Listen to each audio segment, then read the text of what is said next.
Hello बच्चों, let's see this question. The question says that A and B appear for an interview for two vacancies in the same post. The probability of A selection is 1 by 6 and that of B selection is 1 by 4. Find the probability that both of them are selected. तो चलिए solve करते हैं। Question में क्या दिया हुआ है? Question में दिया है दो दो कैंडिडेट हैं और वो दो वैकेंसीज के लिए इंटरव्यू देने जाते हैं फॉर द सेम पोस्ट। और उसमें ए के सिलेक्शन की प्रोबेबिलिटी 1/6 है और बी के सिलेक्शन की प्रोबेबिलिटी 1/4 है। हमें फाइंड क्या करना है कि भाई दोनों लोग सेलेक्ट हो जाएं। ठीक है, तो इसमें की कॉन्सेप्ट क्या होगा? की कॉन्सेप्ट देखो, अगर कोई दो इवेंट है और वो दोनों इवेंट क्या हैं? इंडिपेंडेंट। तो उनकी प्रोबेबिलिटी क्या होती है? दोनों दोनों इवेंट के एक साथ होने की प्रोबेबिलिटी क्या होती है? उसका एक फॉर्मूला होता है। And what is that formula? If event A and B are independent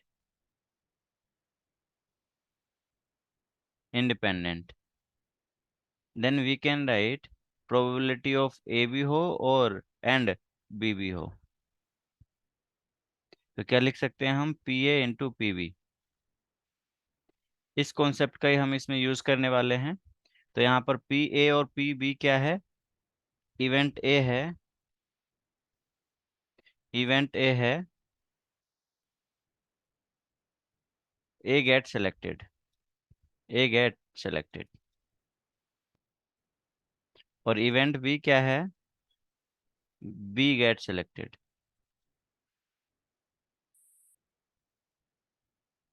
तो प्रोबेबिलिटी ऑफ ए क्या हो जाएगा?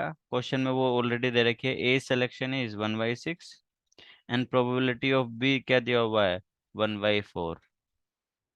तो यहाँ प्रोबेबिलिटी ऑफ ए भी हो जाए एंड बी भी हो जाए, both of them are selected. तो probability of A select and B select, तो वो क्या हो जाएगा? Probability of A into probability of B. क्यों? क्योंकि वो दोनों ए एंड बी कैसे हैं? इंडिपेंडेंट इवेंट है। तो यहाँ पे हम लिख सकते हैं 1/6 into 1/4 and that is coming out to be 1/24। So this is the final answer. I hope you understood it well. All the best. Thank you.